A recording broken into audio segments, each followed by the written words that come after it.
പെറുപുറത്തോട്ട് പറയും, ഇതെന്തൊരു സ്പീക്കറാണോ ഇത്? ഈ ചെങ്ങായി ഏത് ലോകത്താണ് ജീവിക്കുന്നത്? ചെങ്ങായിക്ക് ബോധം തെളിഞ്ഞിട്ടില്ലേ? എന്റെ തലമുറ ഞങ്ങൾ ജെൻസി അല്ല. ജെൻസി എന്ന് പറഞ്ഞാൽ എന്താ? ഇപ്പൊ ജെൻസി ഉണ്ട്, ജെൻ ആൽഫ ഉണ്ട്, ഇനി ജെൻ ബീറ്റ വരാൻ പോകുന്ന. ഞങ്ങളെല്ലാം ജെൻസി ഒന്നല്ല, ജനറേഷൻ എക്സ് ആണ്. ജനറേഷൻ എക്സ് എന്ന് പറഞ്ഞാൽ 80-കളിൽ 70-കളിൽ അവസാനം ജനിച്ച ആൾക്കാരാ. പിന്നെ ഞാൻ പറഞ്ഞു, മതവിശ്വാസം വ്യക്തിപരമായ കാര്യമാണ്. മതമല്ല പ്രശ്നം, എരിയുന്ന വയറിലെ തീയാണ് പ്രശ്നം. ഞാനത് വിശ്വാസം നിങ്ങളുടെ വ്യക്തിപരമായ കാര്യം ഞാൻ കൈവെക്കുന്നു. നിങ്ങൾക്ക് വിശ്വാസം മുറുകെ പിടിച്ച് മുന്നോട്ട് പോകാം. ഈ രാജ്യത്തൊരു പൗരന് വിശ്വാസിയാവാനും വിശ്വാസിയാവാതിരിക്കാനും അവകാശമുണ്ട്. അതാണ് ഇന്ത്യ. ഈ രാജ്യത്തൊരു പൗരന് വിശ്വാസിയാവാം, 5 നേരം നിസ്കരിക്കാം, എല്ലാ നേരവും അമ്പലത്തിൽ പോകാം, സൺഡേ പ്രയറിൽ ചർച്ചിൽ പോകാം. അത് വിശ്വാസമാണ്. ആ വിശ്വാസം ഈ രാജ്യത്തിന്റെ ഭരണഘടന ഓരോ പൗരനും അവകാശം നൽകുന്നു. അതുപോലെ തന്നെ പള്ളിയിൽ പോവണ്ട, ചർച്ചിൽ പോവണ്ട, ടെമ്പിളിൽ പോവണ്ട, വിശ്വാസിയാവാതെ ജീവിക്കാൻ എനിക്ക് അവകാശമുണ്ട്. അതാണ് ഇന്ത്യൻ ഭരണഘടന. ഇത്രയധികം സ്വാതന്ത്ര്യം ഏതെങ്കിലും ഒരു രാജ്യത്ത് ഒരു പൗരന് ഈ രാജ്യത്ത് ഭരണഘടന സമ്മാനിച്ചിട്ടുണ്ടെങ്കിൽ അത് ഈ രാജ്യത്തിന്റെ ഭരണഘടനയാണ്. ഇത്രയധികം സൗജന്യ അവകാശങ്ങൾ, സ്വാതന്ത്ര്യങ്ങൾ. നിർഭാഗ്യവശാൽ ആ സ്വാതന്ത്ര്യങ്ങളെല്ലാം മെല്ലെ ഇല്ലാതായിക്കൊണ്ടിരിക്കുന്ന വർത്തമാനകാലത്താണ് ജീവിക്കുന്നത്. എന്താ ജനാധിപത്യം? ജനാധിപത്യത്തെ കുറിച്ച് വളരെ ലളിതമായ ഒരു വ്യാഖ്യാനം, ലളിതമായ ഇന്റർപ്രിട്ടേഷൻ എന്താ അറിയോ? വ്യത്യസ്തനായി ജീവിക്കാം നിങ്ങൾക്ക് അവകാശമുണ്ട്. പക്ഷേ വ്യത്യസ്തനായി ജീവിച്ചതുകൊണ്ട് നിങ്ങൾ വേട്ടയാടപ്പെടാൻ പാടില്ല. വ്യത്യസ്തനായി ജീവിക്കുമ്പോഴും വ്യത്യസ്തമായതിന്റെ പേരിൽ വേട്ടയാടപ്പെടാതിരിക്കാൻ സാധിക്കുന്നു. അതാണ് ജനാധിപത്യം. എന്നാൽ വ്യത്യസ്തനായതിന്റെ പേരിൽ ഈ രാജ്യത്ത് വേട്ടയാടപ്പെടുന്നില്ല എന്ന് നമുക്ക് പറയാൻ പറ്റുമോ? ഇന്നത്തെ ഇന്ത്യൻ പശ്ചാത്തലത്തിൽ വ്യത്യസ്തനായതിന്റെ പേരിൽ ഈ രാജ്യത്ത് വേട്ടയാടപ്പെടുന്നു. നമ്മുടെ ഓരോ അവകാശങ്ങളും ഇല്ലാതാകുന്നു. ഞാൻ ഒരു സംഭവം മാത്രം പറയാം. ഇതെല്ലാം വേണ്ടേ ഈ ഒത്തുചേരൽ? നിങ്ങൾ ആരും എന്റെ പ്രസിഡന്റ് വരുന്നില്ല എനിക്കറിയാം. ഞാനും ഒരു കാര്യം നിങ്ങൾക്ക് ഉറപ്പ് തരാം, അധിക നേരമൊന്നും പ്രസംഗിക്കൂല. എന്തുകൊണ്ടാ? അധിക നേരമൊന്നും പ്രസംഗം ഇഷ്ടമല്ല. പിന്നെ എന്തിനാ ഉദ്ഘാടനം? ഉദ്ഘാടനം എന്ന് പറഞ്ഞാൽ ഇത്രയും വലിയ ഉത്സവം നടക്കുമ്പോൾ ഉദ്ഘാടനം വേണ്ടേ? അത് വേണം. ഇത്രയും വലിയൊരു മാമാങ്കം, മഹോത്സവം, കോന്നിക്കാരെ എല്ലാവരെയും യോജിപ്പിച്ചുകൊണ്ട് ജനീഷ് നടത്തുമ്പോ ആ ഒരു ഉദ്ഘാടനം ഒരു ഓർണമെന്റൽ ആണ്, ഒരു ഓർണമെന്റൽ ഇനോഗ്രേഷനാണ്. അപ്പൊ അതുകൊണ്ട് നിങ്ങൾക്ക് നിങ്ങളുടെ മുഖത്തൊന്നും ഒരു തെളിച്ചമില്ല. നിങ്ങളിങ്ങനെ ചിന്തിക്കും, ഇതൊക്കെ കയ്യ സഖാവേ അല്ലെങ്കിൽ സാറേ, നിങ്ങളുടെ പ്രശ്നം കേൾക്കാനല്ല നമ്മൾ വന്നത്. നമ്മളിതാ ബാക്കിൽ കുറെ സാധനമൊക്കെ സെറ്റ് ചെയ്ത് വെച്ചിട്ട്. സിതാര കൃഷ്ണകുമാർ ഇന്നലെ പരിപാടി, ഇന്ന് പരിപാടി ആരൊക്കെ വരുന്നതെന്ന് ചോദിച്ചു. അപ്പൊ പറഞ്ഞു, കേരളത്തിലും ലോകത്തും അറിയപ്പെടുന്ന പ്രഗത്ഭന്മാരായ കലാകാരന്മാർ അണിനിരക്കുന്നു കരിയാട്ടത്തിൽ. എല്ലാം പ്രഗത്ഭന്മാർ. അവസാനം കലാശക്കൊട്ട. ഞാൻ ചോദിച്ചു, ആരോട് കലാശക്കൊട്ടില്? അപ്പോ വേടന മുപ്പറാണ്ടിപ്പെട്ട എന്റെ വേടനും സ്പീക്കറും പോയി കഴിഞ്ഞാൽ സ്പീക്കറാണ് മൈൻഡ് ചെയ്യില്ല, വേടന്റെ പുറകിൽ ആളുമായി. അപ്പോ ട്രെൻഡിങ് ആയി ഞങ്ങൾ. അപ്പൊ നമ്മൾ പാലിക്കേണ്ട മര്യാദ എന്താ? ഇങ്ങനൊക്കെ ഇത്രയും വലിയ പരിപാടി നടത്തി നിങ്ങളെല്ലാം വന്നിരിക്കുന്നത് ഉദ്ഘാടന പരിപാടിക്കകത്ത് ആളില്ലെങ്കിൽ ജനീഷ് മോശാവുമല്ലോ. മോശാകും. അതുകൊണ്ടാണ് നിങ്ങൾ ഇങ്ങനെ ശരീരം എടുക്കുന്നത്. ശരീരം മാത്രമേ ഉള്ളൂ, ഒരാളുടെയും മനസ്സില്ല. നിങ്ങൾക്ക് ഇങ്ങനെ വലിയ ചൂടുകൊണ്ടൊന്നും വീശുന്നില്ല. ഇത് എന്തെങ്കിലും ചെയ്യണ്ടേ? അതാ ഇങ്ങനെ വീശിക്കൊണ്ടിരിക്കുന്നത്. അല്ലാണ്ട് അസഹനീയമായ ചൂടൊന്നും ഇവിടെ ഇല്ല. എന്നാ പിന്നെ എങ്ങനെയാ ഉറങ്ങിപ്പോയാലോ അല്ലെ കോട്ട് വാങ്ങിട്ടോ? എന്നാ പിന്നെ ഇങ്ങനെ ഇളക്കി കളിക്കുക. അപ്പൊ നമ്മൾ പാലിക്കേണ്ട മര്യാദ എന്താ? നമ്മളെപ്പോലുള്ള പുതുതലമുറയിൽപ്പെട്ട പൊതുപ്രവർത്തകർ പാലിക്കേണ്ട മര്യാദ, സാംസ്കാരിക സമ്മേളനം അല്ലെങ്കിൽ കരിയാട്ട മഹോത്സവം ഉദ്ഘാടനം ചെയ്യാൻ ക്ഷണിച്ചു എന്നാ പിന്നെ സകല അറിവും വിളമ്പിക്കളയാം എന്ന് വിചാരിച്ചാൽ നിങ്ങൾ മനസ്സിൽ പിറുപിറുക്കും. പിറുപിറുത്തോണ്ട് പറയും, ഇതെന്തൊരു സ്പീക്കറാണോ ഇത്? ഈ ചെങ്ങായി ഏത് ലോകത്താണ് ജീവിക്കുന്നത്? ചെങ്ങായിക്ക് ബോധം തെളിഞ്ഞിട്ടില്ലേ? അതുകൊണ്ട് ഞാൻ ഉറപ്പ് തരാം, ദീർഘനേരം ഞാൻ സംസാരിക്കില്ല. പിന്നെ സ്പീക്കർ സംസാരിച്ചാൽ പ്രത്യേകം ചുരുക്കി സംസാരിച്ചാൽ ഗുണം എന്താ? സ്പീക്കർ ചുരുക്കി സംസാരിച്ചാൽ അതിനേക്കാൾ ചുരുക്കിയ വാക്കുകൾ പ്രസംഗിക്കുള്ളൂ. സ്പീക്കറെ തന്നെ വിളിക്കുന്നതിനാ? സ്പീക്കറെ തന്നെ വിളിക്കുന്നത് സഖാവേ അല്ലെങ്കിൽ സാറേ നിങ്ങളെ വിളിച്ചാലുള്ള ഗുണം നിങ്ങൾ വേഗം ചുരുക്കി പോകുമല്ലോ. നിങ്ങൾ ഭൂമിക്ക് മുകളിൽ സൂര്യന് താഴെയുള്ള സകല വിഷയങ്ങളെ കുറിച്ച് സംസാരിക്കില്ലല്ലോ. നമ്മൾ ജീവിക്കുന്ന കാലം ഏതാ? സോഷ്യൽ മീഡിയ കാലല്ലേ അല്ലേ? സോഷ്യൽ മീഡിയ യുഗത്തിൽ ജീവിക്കുന്നവർ, നിങ്ങളിപ്പോ മുകളിൽ പറക്കുന്ന ഡ്രോണ നോക്കുന്ന പലരും, ഡ്രോൺ ഇങ്ങനെ നോക്കുക ചിലര്. അതാണ് കാലം. നമ്മൾ നടത്തുന്ന ഓരോ ചെറിയ മൂവ്മെന്റ്സും എന്നെ കൊള്ള വരുന്നുണ്ട് ചങ്ങായി. ഇതൊന്നുകൊണ്ടൊക്കെ ഇങ്ങനെ നമ്മുടെ ചെറിയ മൂവ്മെന്റ്സുകൾ പോലും, ചെറിയ അനക്കം പോലും ഡ്രോൺ ഒപ്പിയെടുക്കുക. ഇതാണ് കാലം. പിന്നെ നിങ്ങൾ ഓരോരുത്തരും എങ്ങനെയാ? നിങ്ങളിപ്പോ വരുന്നത് എങ്ങനെയാ? നിങ്ങളെന്നെ റീൽസ് ഉണ്ടാക്കൂലേ? ഇപ്പൊ ഞാൻ ചോദിച്ചോട്ടെ, എന്റെ റീലല്ല ഇങ്ങനെ കണ്ടു പറഞ്ഞേ എന്നെ പറ്റി ആരുണ്ടാക്കാം, ഞാനല്ലാണ്ട് വേറെ ആരുണ്ടാക്കാം, അതുകൊണ്ട് ഞാനങ്ങ് റീൽ ഉണ്ടാക്കുക. ഇത് റീൽസിന്റെ കാലമാണ്. റീൽസ് വേണ്ട, റീൽസ് വേണം. എന്നാ വെറും റീൽസ് മതിയോ? പോരാ, റീൽസ് മാത്രം പോരാ, റീലും ആവണം. അപ്പൊ റീലിന്റെയും റീലിൽ നടുക്കൂടി മാത്രമേ ഞങ്ങൾക്ക് പോകാൻ പറ്റൂ. അല്ലാതെ വെറും റീലായി കഴിഞ്ഞാൽ നടക്കുന്ന ഫോട്ടോ എനക്ക് ഗോതിക്കാറുണ്ട്. ഞങ്ങളുടെ നാട്ടിലെ കാര്യം പറയുന്നത് മംഗലപ്പുറയിൽ പോയ റീലാണ്. മംഗലപ്പുര എന്ന് പറഞ്ഞാൽ മനസ്സിലാവും എന്താണ്? കല്യാണം. അവിടെ കൈ കൊടുക്കുമ്പോ റീല്. ചിലരിപ്പോ എവിടെ എത്തിയെന്നറിയാം, മംഗലപ്പുരയിൽ മാത്രമല്ല മരിച്ചെടുത്ത് റീൽസ് ഇറക്കാൻ തുടങ്ങി. വീട്ടിൽ പോയി ശോകമുഖമായി നിൽക്കുന്ന രംഗം റീൽസാണ്. ഇതാണ് കാലം, സോഷ്യൽ മീഡിയ കാലം. ഏതാ? ഫേസ്ബുക്ക്. ഇപ്പോ എന്റെ തലമുറ, ഞങ്ങൾ ജെൻസി അല്ല. ജെൻസി എന്ന് പറഞ്ഞാൽ എന്താ? ഇപ്പൊ ജെൻസി ഉണ്ട്, ജെൻ ആൽഫ ഉണ്ട്, ഇനി ജെൻ ബീറ്റ വരാൻ പോകുന്ന. ഞങ്ങളെല്ലാം ജെൻസി ഒന്നല്ല, ജനറേഷൻ എക്സ് ആണ്. ജനറേഷൻ എക്സ് എന്ന് പറഞ്ഞാൽ 80-കളിൽ 70-കളിൽ അവസാനം ജനിച്ച ആൾക്കാരാ. എന്താ ജനറേഷൻ എക്സ്? ജെൻസി എന്താ? ജെൻസി എന്ന് പറയുമ്പോ ജനറേഷൻ സെറ്റ്, അവരാണ്. അങ്ങനെയാണല്ലോ. അത് സോഷ്യൽ മീഡിയ കാലം. നമ്മളെല്ലാം സോഷ്യൽ മീഡിയ ഫേസ്ബുക്ക് ആണ് എല്ലാവരും. ഇപ്പൊ ഞങ്ങൾ ഫേസ്ബുക്കിലാണെങ്കിൽ ഇപ്പോഴത്തെ ഈ ജനറേഷൻ ആൽഫയിലെ ഇൻസ്റ്റാഗ്രാമിലാണ്. ഇൻസ്റ്റാഗ്രാമിന്റെ കാലമാണ്. എല്ലാവർക്കും അക്കൗണ്ട് ഇൻസ്റ്റാഗ്രാമിൽ. ഇപ്പൊ രാജുവേട്ടൻ ഞാനൊക്കെ ഉണ്ടാവില്ല ഫേസ്ബുക്കിൽ. നമ്മുടെ ഇതാ ഏറ്റവും വലിയ അല്ല, ഇത് ഇൻസ്റ്റാഗ്രാമിന്റെ കാലമാണ്. ഇൻസ്റ്റാഗ്രാമിന്റെ കാലത്ത് എന്താ? ഇൻസ്റ്റാഗ്രാം സെറ്റ് ചെയ്യുമ്പോ അതിന്റെ വിദഗ്ധന്മാർ പറയുന്നത് നിങ്ങൾ പരമാവധി ഒരു 30 സെക്കൻഡ് റീൽസ് ഉണ്ടാക്കാൻ പാടുള്ളൂ. എന്താ 30 സെക്കൻഡ് റീൽസ് ഉണ്ടാക്കിയാൽ അതിൽ 10 സെക്കൻഡ് കൊണ്ട് അളപ്പിടിക്കണം. 10 സെക്കൻഡ് ഉണ്ട്. അങ്ങനെ 10 സെക്കൻഡ് കൊണ്ട് അളപ്പിടിക്കാൻ പറ്റുന്നില്ലെങ്കിൽ ആള് പോകും. ഞാനെന്തിനാ ഇത് റീലിനെ പറ്റി പറയാൻ വന്നല്ല കേട്ടാ. ഞാൻ പറയാൻ ഉദ്ദേശിക്കുന്ന കാര്യം, പൊതുപ്രവർത്തകന്മാർ പ്രസംഗിക്കുമ്പം ജനങ്ങളെ ആകർഷിക്കാൻ സാധിക്കണം. അതിന് വളരെ ചുരുക്കി സംസാരിക്കണം എന്നുള്ളതാണ്.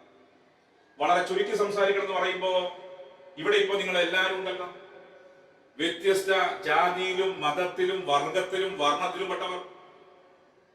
ഈ കരിയാട്ടം എന്ന മഹോത്സവം സംഘടിപ്പിച്ചോണ്ടല്ലേ. അങ്ങനെ കുറെ സമയം നിൽക്കല്ലേ നിങ്ങള്? ഇത് പുതിയ ടെക്നോളജിയുടെ കാലാണ്. ഇങ്ങനെ കുറെ സമയം മുമ്പിൽ നിന്നാല്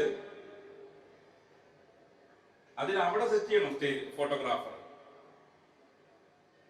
നമ്മൾ ശ്രദ്ധിക്കേണ്ട കാര്യം, നിങ്ങളൊക്കെ ഒത്തുകൂടില്ല. ജനീഷ് പറഞ്ഞൊരു കാര്യം എന്താ അറിയോ? ഞങ്ങളുടെയൊക്കെ നാട്ടിൽ ഉത്സവമുണ്ട്. നിങ്ങളുടെ ഉത്സവം ഉണ്ടോ? എന്റെ നാട്ടില് 2 ഉത്സവങ്ങളാണ്. ഒന്ന് അണ്ടല്ലൂർ കാവ് ഉത്സവം, അത് എല്ലാ ഫെബ്രുവരി മാസമാണ്. അത് മലയാള മാസം കുംഭമാണ്. അത് മുഖ്യമന്ത്രിയുടെ മണ്ഡലമാണ്, പക്ഷെ ഞങ്ങളുടെ നാടാണ്. മറ്റൊന്ന് ജഗന്നാഥ ക്ഷേത്രം. ജഗന്നാഥ ക്ഷേത്രം തിരിയാൻ വേണ്ടി ഞാൻ ഉദാഹരണം പറയാം, ഒരു സംഭവം പറയാം. വർഷങ്ങൾക്ക് മുമ്പ്, ഞാനൊക്കെ ചെറിയ കുട്ടിയാണ്, എനിക്കൊന്ന് 4-5 വയസ്സ് എനിക്കുള്ളൂ. അന്ന് ടെമ്പിൾ മഹോത്സവത്തിന്റെ ഭാഗമായ ഈ വെടിയുണ്ടല്ലോ, ആ വെടി കാണാൻ ജനങ്ങൾ തിങ്ങിക്കൂടി അവർ ഒത്തുചേർന്ന് ട്രെയിനിൽ കയറി റെയിൽവേ ട്രാക്കിൽ ഇരുന്നു. ഈ വെടിയുടെ ഒച്ചത്തിൽ ട്രെയിൻ വരുന്നത് അറിയാതെ കുറെ ആളുകൾ ട്രെയിൻ ഇടിച്ചു മരിച്ച ടെമ്പിളിന്റെ പേരാണ് ജഗന്നാഥ ടെമ്പിൾ. ആ ജഗന്നാഥ ടെമ്പിളിൽ ഉത്സവം നടക്കുക ഫെബ്രുവരി മാസമാണ്. ആ ഘട്ടത്തിൽ പ്രത്യേകത എന്താ? ആ ഘട്ടത്തിൽ ഞാനിത് പറയുന്നത്, ആ ഘട്ടത്തിൽ ആ പ്രദേശത്ത് കല്യാണം കഴിച്ച് പുറത്തു പോയവർ, വിദേശത്തുള്ളവർ, ലോകത്തിന്റെ ഏതെല്ലാം കോണിൽ ആ പ്രദേശത്ത് ആളുകൾ പോയിട്ടുണ്ടോ അവരെല്ലാം ഒത്തുചേരും ഈ നാളുകളിൽ. അതുപോലെ ജനീഷോട് ഞാൻ പറയുന്നു, ലോകത്തിന്റെ ഏതെല്ലാം കോണിൽ കോന്നിക്കാരുണ്ടോ, ലോകത്തിന്റെ ഏതെല്ലാം കോണിൽ ആളുകൾ കല്യാണം കഴിച്ചു പോയിട്ടുണ്ടോ, പഠിക്കാൻ പോയിട്ടുണ്ടോ, അവരെല്ലാം അണിനിരത്താൻ നിങ്ങൾക്ക് കരിയാട്ടത്തിലൂടെ സാധിക്കണം. അതിന് നിങ്ങൾ ജനീഷിനെ പിന്തുണക്കണം, ജനീഷുമായി സഹകരിക്കണം എന്ന് അഭ്യർത്ഥിക്കുകയാണ്. പിന്നെ ഞാൻ പറഞ്ഞു, മതവിശ്വാസം വ്യക്തിപരമായ കാര്യമാണ്.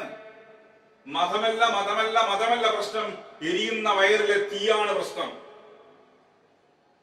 ഞാനത് വിശ്വാസം നിങ്ങളുടെ വ്യക്തിപരമായ കാര്യം, ഞാൻ കൈവെക്കുന്നു. നിങ്ങൾക്ക് വിശ്വാസം മുറുകെ പിടിച്ച് മുന്നോട്ട് പോകാം. ഈ രാജ്യത്തെ ഒരു പൗരന് വിശ്വാസിയാവാനും വിശ്വാസിയാവാതിരിക്കാനും അവകാശമുണ്ട്. അതാണ് ഇന്ത്യ. ഈ രാജ്യത്തെ ഒരു പൗരന് വിശ്വാസിയാവാം, 5 നേരം നിസ്കരിക്കാം, എല്ലാ നേരവും അമ്പലത്തിൽ പോകാം, സൺഡേ പ്രയറിൽ ചർച്ചിൽ പോകാം. അത് വിശ്വാസമാണ്. ആ വിശ്വാസം ഈ രാജ്യത്തിന്റെ ഭരണഘടന ഓരോ പൗരനും അവകാശം നൽകുന്നു. അതുപോലെ തന്നെ പള്ളിയിൽ പോവണ്ട, ചർച്ചിൽ പോവണ്ട, ടെമ്പിളിൽ പോവണ്ട, വിശ്വാസിയാവാതെ ജീവിക്കാൻ എനിക്ക് അവകാശമുണ്ട്. അതാണ് ഇന്ത്യൻ ഭരണഘടന. ഇത്രയധികം സ്വാതന്ത്ര്യം ഏതെങ്കിലും ഒരു രാജ്യത്തെ ഒരു പൗരന് ഈ രാജ്യത്ത് ഭരണഘടന സമ്മാനിച്ചിട്ടുണ്ടെങ്കിൽ അത് ഈ രാജ്യത്തിന്റെ ഭരണഘടനയാണ്. ഇത്രയധികം സൗജന്യ അവകാശങ്ങൾ, സ്വാതന്ത്ര്യങ്ങൾ. നിർഭാഗ്യവശാൽ ആ സ്വാതന്ത്ര്യങ്ങളെല്ലാം മെല്ലെ മെല്ലെ ഇല്ലാതായിക്കൊണ്ടിരിക്കുന്ന വർത്തമാനകാലത്താണ് ജീവിക്കുന്നത്. എന്താ ജനാധിപത്യം? ജനാധിപത്യത്തെ കുറിച്ച് വളരെ ലളിതമായ ഒരു വ്യാഖ്യാനം, ലളിതമായ ഇന്റർപ്രിട്ടേഷൻ എന്താ അറിയോ? വ്യത്യസ്തനായി ജീവിക്കാം നിങ്ങൾക്ക് അവകാശമുണ്ട്.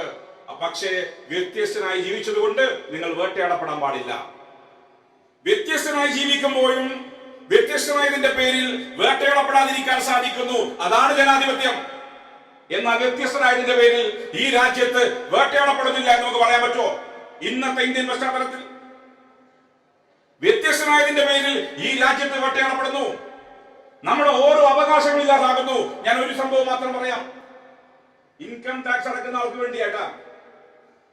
ഇൻകം ടാക്സ് അടക്കുന്ന ആളുകൾ ഇപ്പൊ ഇൻകം ടാക്സ് നിയമ ഭേദഗതി വന്നിരിക്കുക. എന്താ അറിയോ ഭേദഗതി പറയുന്നത്? നിങ്ങൾക്ക് മുകളിൽ ഞങ്ങൾക്ക് സംശയമുണ്ടെങ്കിൽ ആർക്ക്? ഇൻകം ടാക്സിന്, ഇൻകം ടാക്സ് അതോറിറ്റിക്ക് സംശയം ഉണ്ടെങ്കിൽ ഞങ്ങൾക്ക് നിങ്ങളെല്ലാം പരിശോധിക്കാം. സോഷ്യൽ മീഡിയ അക്കൗണ്ടിൽ പോലും, social media, Twitter, Instagram, bank account, X, tweet എല്ലാം പരിശോധിക്കാം. ആ രീതിയിലേക്ക് നമ്മുടെ വ്യക്തി സ്വാതന്ത്ര്യം അപകടപ്പെടുന്നു. വ്യക്തി സ്വാതന്ത്ര്യം അപകടപ്പെടുന്ന വർത്തമാനകാലത്താണ് ജീവിക്കുന്നത്. അവിടെയാണ് നാം പറയുന്നത് നമുക്ക് ഈ രാജ്യത്തെ പൗരന് അന്തസ്സോടെ തലയുയർത്തി ജീവിക്കാൻ സാധിക്കണം. തലയുയർത്തി ജീവിക്കാൻ ഏതൊരു പൗരനും വിദ്യാഭ്യാസം നേടാൻ, സ്വതന്ത്രമായി ചിന്തിക്കാൻ, ചിന്തിക്കാൻ അവകാശം ഈ രാജ്യത്തിന്റെ ഭരണഘടന നൽകുന്നു. അതാണ് ഇന്ത്യ.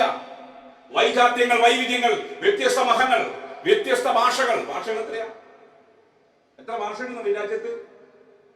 അക്ഷരങ്ങളുടെ ഭാഷ 22. അൽഫബറ്റ്സ്, അക്ഷരങ്ങൾ ഈ രാജ്യത്ത് 22 ഉണ്ട്.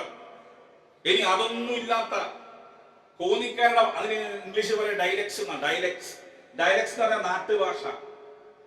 നാട്ടുഭാഷ എത്രയാ? കോന്നിക്കാരുടെ നാട്ടുഭാഷ അല്ല തലശ്ശേരിക്കാരുടെ എന്റെ ഭാഷ.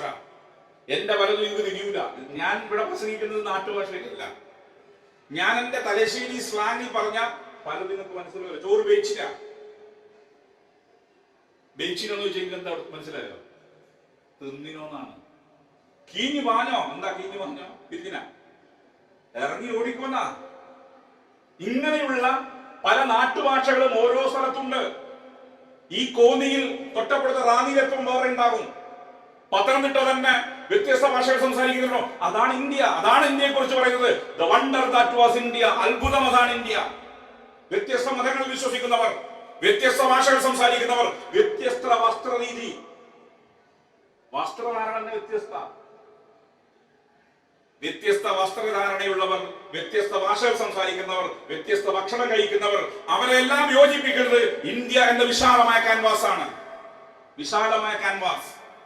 ആ ഇന്ത്യ ഒരു ആശയമാണ്, ഒരു ഐഡിയയാണ്.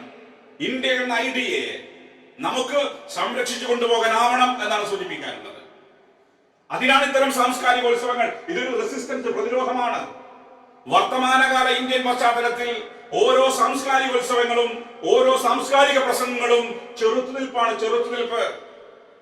ഈ രാജ്യത്ത് നടക്കുന്ന സംഭവവികാസങ്ങളുടെ ചെറുത്തുനിൽപ്പ്, ഇവിടെ ജനീഷ് നടന്ന ചെറുത്തുനിൽപ്പാണ്. വർത്തമാനകാല ഇന്ത്യൻ പശ്ചാത്തലത്തിൽ, വർത്തമാനകാല കേരളത്തിൽ വർഗീയ ശക്തിപ്പെടാൻ ശ്രമിക്കുമ്പോൾ, ജാതീയ ശക്തിപ്പെടാൻ ശ്രമിക്കുമ്പോൾ, ജാതിക്കും വർഗത്തിനും വർണ്ണത്തിനും കോന്നിയിലെ ജനങ്ങളെ ബാധിച്ചില്ല എന്ന് തെളിയിക്കാൻ നിങ്ങൾ ഒത്തുകൂടിയത്. അതിൽ ഒത്തുകൂടി എന്തിനാ? ഞങ്ങൾക്കൊക്കെ ഇരിക്കാൻ പറ്റും. എത്ര കാലം ഇരിക്കാൻ പറ്റും?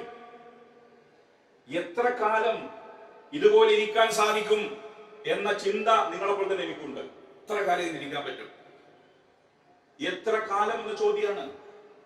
എത്ര കാലം ജനീഷ് കുമാറിനും ഇവിടുത്തെ ഈ സംഘാടക സമിതിക്കും ഇതുപോലെ സംഘടിപ്പിക്കാൻ സാധിക്കും? എല്ലാവരെയും അണിനിരത്തിക്കൊണ്ട് എല്ലാവരെയും അണിനിരത്താൻ സാധിക്കുന്ന ഒരു മഹത്തായ മേളയാണ് കരിയാട്ടം. എല്ലാവരെയും അണിനിരത്താൻ സാധിക്കുന്ന, നമുക്കിപ്പോ പൊതുവിൽ പൊതു സാഹചര്യങ്ങൾക്കറിയാം. ഇപ്പൊ കാലാവസ്ഥാ വ്യതിയാനം, ഞാൻ പറഞ്ഞു എല്ലാ ഉത്സവമുള്ള ആളാ. കോവിഡ് വന്നു. നിങ്ങൾ ആലോചിക്കണം, ജാതി പറയുന്നവനോട്, മതം പറയുന്നവനോട്, മനുഷ്യൻ അതിന്റെ പേരിൽ കൊല്ലാൻ നടക്കുന്ന നിങ്ങൾ പറയണം കോവിഡ് വന്നു. എന്താ സ്ഥിതി? കോവിഡ് വന്നപ്പോ ജാതിയും ഇല്ല, മതവും ഇല്ല, എല്ലാം അപ്പുറത്തിപ്പുറത്ത് കിടക്കുക. ലോകമാകെ വിറങ്ങ് വിളിച്ചില്ലേ? ലോകമാകെ കോവിഡ് എന്ന മഹാമാരി വന്നപ്പോ വിറങ്ങ് വിളിച്ചില്ലേ? അതുപോലെ മഹാദുരന്തങ്ങൾ ഉണ്ടാകുന്നു. ഇവിടെ വയനാട്ടിൽ നിങ്ങൾ കണ്ടില്ലേ? വയനാട്ടിലെ രംഗം എത്ര ഹൃദയവേദനമായിരുന്നു. ഞാനവിടെ പോയാളാ. ഞാനവിടെ വിംസ് മെഡിക്കൽ കോളേജിലെ പുറത്തേക്ക് നിൽക്കുക. അപ്പൊ പറയാണ്, ഒരു സ്ത്രീ വന്നു പൊട്ടിക്കരഞ്ഞുകൊണ്ട് പറഞ്ഞു, എന്റെ ഭർത്താവിന്റെ ഉടലെ കെട്ടി, പക്ഷെ തല കെട്ടിയിട്ടില്ല. മഹാദുരന്തങ്ങളാണ്, പ്രകൃതി ദുരന്തങ്ങൾ, കാലാവസ്ഥക്കകത്തുണ്ടാകുന്ന മാറ്റങ്ങൾ, വ്യതിയാനങ്ങൾ, കാലാവസ്ഥക്കകത്തുണ്ടാകുന്ന വ്യതിയാനങ്ങൾ ഉൾപ്പെടെ നമ്മുടെ സമൂഹത്തെ ബാധിച്ചുകൊണ്ടിരിക്കുന്ന ഓരോ വിഷയങ്ങളും അങ്ങനെ അപകടകരമായ വിധം ഒരു ഭാഗത്ത് പ്രകൃതിയുടെ വ്യതിയാനങ്ങൾ, കാലാവസ്ഥാ വ്യതിയാനങ്ങൾ, മറുഭാഗത്താണെങ്കിൽ വർഗീയതയും തീവ്രവാദവും ശക്തിപ്പെടുത്തിക്കൊണ്ട് നമുക്കിടയിൽ ഭിന്നിപ്പുണ്ടാക്കാൻ നടക്കുന്ന ശ്രമം. അവിടെയെല്ലാം ഇത്തരം കൂട്ടായ്മകൾ ഒളിച്ചെടുത്ത് നിൽപ്പാണ്. ഇവിടെ നാം മനസ്സിലാക്കേണ്ട കാര്യം, ഇവിടെ ഈ കരിയാട്ടം നടക്കുമ്പോൾ, ഈ കരിയാട്ട മഹോത്സവത്തിന്റെ ഭാഗമായ ആളുകൾ ഒത്തുചേരുമ്പം ഇവിടെ നിങ്ങൾ ശ്രദ്ധിക്കേണ്ട കാര്യം, നമുക്ക് അച്ചടക്കം അനിവാര്യമാണ്. അതോടൊപ്പം തന്നെ നമ്മുടെ കേരളം പോലുള്ള സംസ്ഥാനം നേരിടുന്ന ഒരു വലിയ പ്രശ്നം മാലിന്യ സംസ്കരണമാണ്. മാലിന്യ സംസ്കരണം എന്ന് പറയുമ്പോൾ നിങ്ങൾ ഇപ്പൊ ഇവിടെ പലതും മുക്കുന്നുണ്ടാവും. നിങ്ങൾ എന്താ ചെയ്യുക? അതെല്ലാം തിന്നിട്ട് പോകുന്നതിന് ചാടിക്കാൻ പോകും. എവിടെയാണ് ഡിസ്പോസൽ? അവിടെ മാത്രമേ ഡിസ്പോസ് ചെയ്യാൻ പാടുള്ളൂ. നമ്മുടെ പ്രദേശം വൃത്തിയിൽ സൂക്ഷിക്കാൻ നമുക്ക് കൂടുതൽ, നമ്മുടെ നല്ല വെൽ ഡ്രസ്ഡ് ആണ്, എല്ലാവരും നല്ല വസ്ത്രം ധരിച്ചിട്ടുണ്ട്, എല്ലാവരും നല്ല നിലയിൽ തന്നെ ഇരിക്കുന്നത്. എന്നാൽ നമ്മുടെ സംസ്കാരം തിന്ന സാധനം വലിച്ചങ്ങ് ചാടിക്കില്ല. റോട്ടുമ്മ ചാടുക, എറിയാന്ന് പറയും നിങ്ങൾ, ഞങ്ങൾ ചാടുക എന്ന് പറയും. വൃത്തിയോടുകൂടി കേരളം ഇവിടെ രണ്ടാളുകളെ കുറിച്ച് സൂചിപ്പിച്ചു. അച്ഛൻ കോവിലിനെ കുറിച്ചും അതുപോലെ മറ്റൊരു ആറിന്റെ പേരും അദ്ദേഹം സൂചിപ്പിച്ചു. അപ്പൊ ഈ നമ്മുടെ പുഴകൾ, നദികൾ നമുക്ക് സംരക്ഷിക്കാൻ സാധിക്കണം. നമ്മുടെ പ്രദേശത്ത് നമുക്ക് വൃത്തിയോടെ സൂക്ഷിക്കാൻ സാധിക്കണം.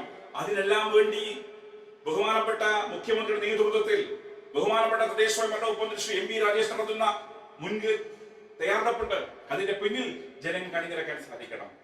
അതുകൊണ്ട് പ്രിയപ്പെട്ടവരെ, ഞാൻ ദീർഘിപ്പിക്കുന്നില്ല എന്ന് പറഞ്ഞപ്പോൾ നിങ്ങളുടെ മുഖത്ത് ചിരി വരുന്നുണ്ട്. ആ ചിരി എന്താണെന്നറിയോ? സന്തോഷം. ദീർഘിപ്പിക്കുന്നില്ല എന്ന് പറഞ്ഞാൽ ചിലരുണ്ട് ദീർഘിപ്പിക്കുന്ന ഒരു പോയിന്റ് പോകും. വീണ്ടും ഞാൻ ദീർഘിപ്പിക്കുന്നില്ല, അടുത്തേക്ക് പോകും. അങ്ങനെയൊന്നും ഞാൻ ഉദ്ദേശിക്കുന്നില്ല.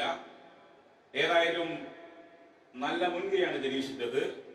ഈ സംഘാടക സമിതി ചെയ്യുന്നത്. നിങ്ങൾ നല്ലതുപോലെ ഇതിനെ പിന്തുണക്കണം. അച്ചടക്കം അനിവാര്യമാണ്. നല്ല പാട്ടൊക്കെ വരും, ഡാൻസ് ഒക്കെ വരും, നല്ല ഡിസിപ്ലിനായി ഡാൻസ് ഒക്കെ കളിച്ചു. അല്ലാണ്ട് അങ്ങോട്ട് തള്ളി ലാസ്റ്റ് അടിയും വിമാനമായി പോകും.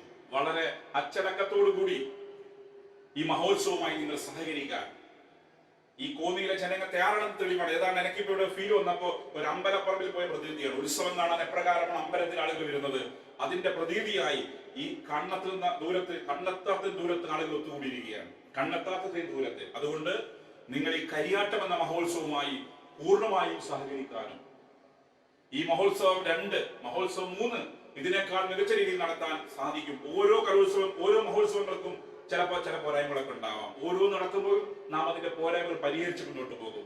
ആ അർത്ഥത്തിൽ ഇവിടെ കോന്നി മണ്ഡലത്തെ കുറിച്ച് പറയുമ്പോൾ ടൂറിസ്റ്റുകൾക്ക് അനന്ത സാധ്യത, ഗവി ഉൾപ്പെടുന്ന ടൂറിസത്തിന്റെ അനന്ത സാധ്യതയുള്ള പ്രദേശമാണ് ഗവി. ഇവിടെ അദ്ദേഹത്തിന്റെ പ്രസംഗത്തിൽ സൂചിപ്പിച്ചു, ഒന്നാമത്തെ കരിയാട്ടം കഴിഞ്ഞപ്പം 200-ലേറെ പേർക്ക് തൊഴിൽ കൊടുക്കാൻ സാധിച്ചു. അത് തൊഴിൽ മേളയിലൂടെ. രണ്ടാമത്തെ കരിയാട്ടം കഴിയുമ്പം അതിനേക്കാൾ കൂടുതൽ ആളുകൾക്ക് തൊഴിൽ കൊടുക്കാൻ ജനീഷിനും ടീമിനും സാധിക്കണം. അതോടൊപ്പം ഈ നാടിന്റെ വികസനത്തിന് വേണ്ടി ഇതെല്ലാം ചെയ്യുന്നത് ഇതിന്റെ ഗുണഭോക്താക്കൾ ഈ നാട്ടിലെ ജനങ്ങളാണ്.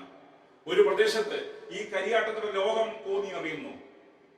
ലോകം കോന്നി അറിയുമ്പം കോന്നിയുടെ ഭൂപ്രകൃതിയെക്കുറിച്ചും പ്രത്യേകതയെക്കുറിച്ചും അവർ പഠിക്കുന്നു. അപ്പോഴാണ് ഇവിടെ ടൂറിസത്തിന്റെ സാധ്യതകളെ കുറിച്ച് അറിയുന്നത്. ഇവന് ആനയുണ്ടെന്ന കാര്യം മനസ്സിലാക്കുന്നത്. ആന എനക്കുന്നൊക്കെ വേണ്ടിയുള്ളൂ, വിദേശികൾക്ക് വലിയ ഇഷ്ടമുള്ള കാര്യമാണ്. വിദേശികൾക്ക് ആന കേൾക്കുമ്പോൾ വലിയ സന്തോഷമുള്ള കാര്യമാണ്. അങ്ങനെ ടൂറിസ്റ്റുകൾക്ക് കൂടി വരാൻ സാധിക്കുന്ന മനോഹരമായ ഒരു പ്രദേശമാക്കി കോന്നിയെ മാറ്റാൻ കോന്നിയുടെ അഭിവൃദ്ധിക്ക് വേണ്ടി എല്ലാ വിഭാഗം ജനങ്ങൾ അണിനിർത്തിക്കൊണ്ട് ജയു ജനീഷ് കുമാർ നിങ്ങളുടെ പ്രിയപ്പെട്ട MLA നടത്തുന്ന ഈ കരിയാട്ടം 2ാം എഡിഷൻ നിങ്ങളെല്ലാം അനുവാദത്തോടെ ഉദ്ഘാടനം ചെയ്ത് പ്രഖ്യാപിച്ചുകൊണ്ട് ഞാൻ എന്റെ വാക്കുകൾ അവസാനിപ്പിക്കുകയാണ്.